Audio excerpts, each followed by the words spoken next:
May anak kasi ko na kailangan araw-araw kumakain. Kaya kailangan ko pumasok ng GR ko. Pagka may customer, nakaka-table. Pero pagka wala, waiting lang kami. Tapos naman, yan, maga na ako umuwi.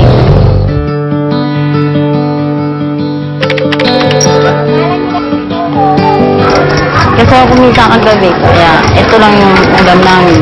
Pagka mga 100, sige 50 lang kinikita ko, ito lang inuulam namin araw-araw.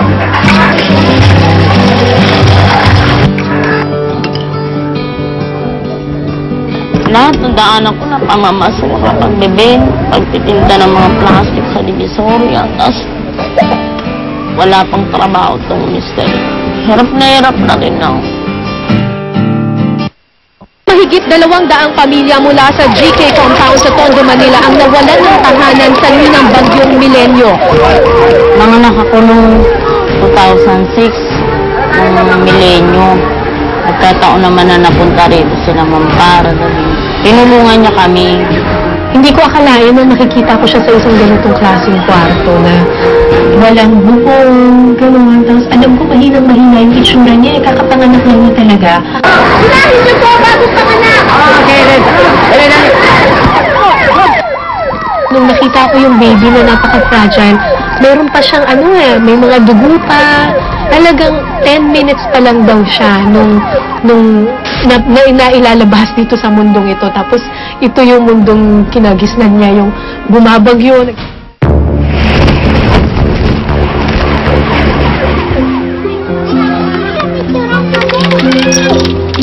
Pasok ko doon sa loob ng bahay ni Bea. May nakita ako kaagad na baby na maliit. Akala ko kaagad si baby Milenyo na yun. So talagang na-excite ako. Tapos nung tinanong ko, sabi ko, ito na ba si Milenyo? Tapos sabi niya, hindi, si Francis yan. Teka, nasa na si baby Milenyo?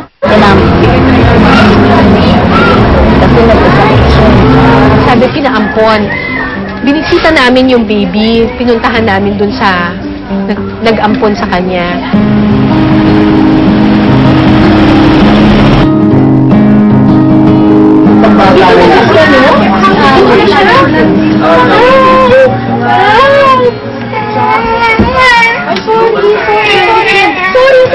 Natatakot siya sa'yo. Kita ko yung reaction ni baby Milenyo kay Bea na parang hostile siya eh. Hindi na niya kilala yung tunay niyang ina. Yung nararamdaman ko dun sa anak ko, masakit pa rin sa akin. Hindi naman komot na nandun sa kanila yung anak ko. Nakalimutan ko na, hindi naman sa ganun. Kaya nga desidido ako makaalis.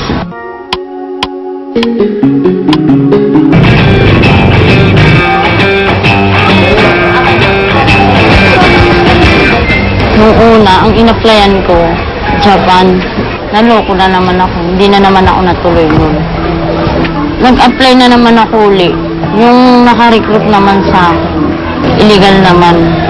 Sobra talaga akong naawa dun sa kwento ni Bea na sabi niya 3 beses na daw siyang naluloko ng illegal recruiter.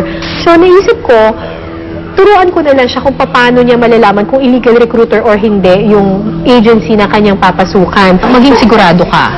So, check mo muna sa website kung nandoon. Tapos nakasulat dito, status, good standing. So, ibig sabihin, okay ang agency na yan. Ang kailangan lang daw bayaran ay 100 pesos para sa processing fee, 1,275 pesos for UWA membership fee, at saka 900 pesos PhilHealth or Medicare coverage. Itong agency na nakita mo, legal to, accredited siya ng POEA, so pwede ka nang mag-apply dyan. Pero pag hiningan ka ng placement fee, hindi pwede yun. Dito na ako mag-apply. Siyempre, wala naman akong tulog. Katulad ngayon, wala naman akong tulog, diba? Di hagad na hagad yung pera ko. Pinag-fill up nila ako ng form. Pati yung mga sulat ko, yung mga spell. Nagkandamalamali kasi sobrang kaba ko, sobrang taranta ko. Dapat may dala kang resume, apat na 2x2 pictures, and then NBI clearance.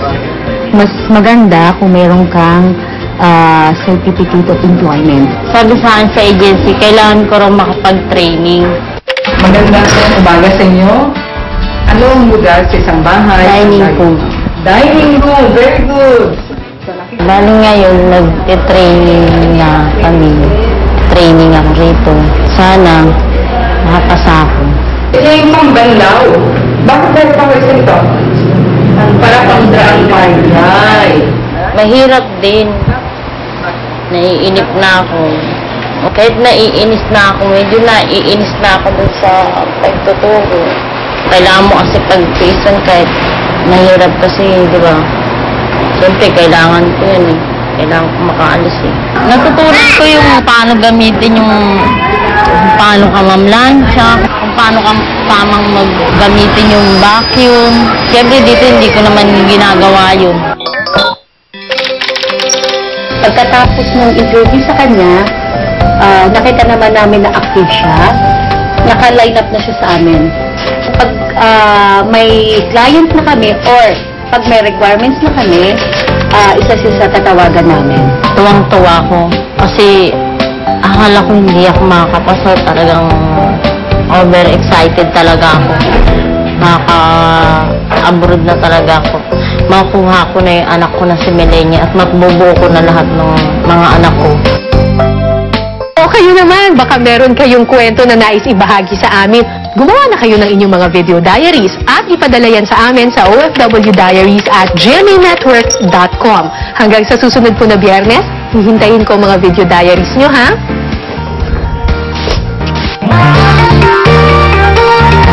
Hi! Kumusta na kayo dyan? Lahat kayo dyan ang beauty. Hello! Bye-bye!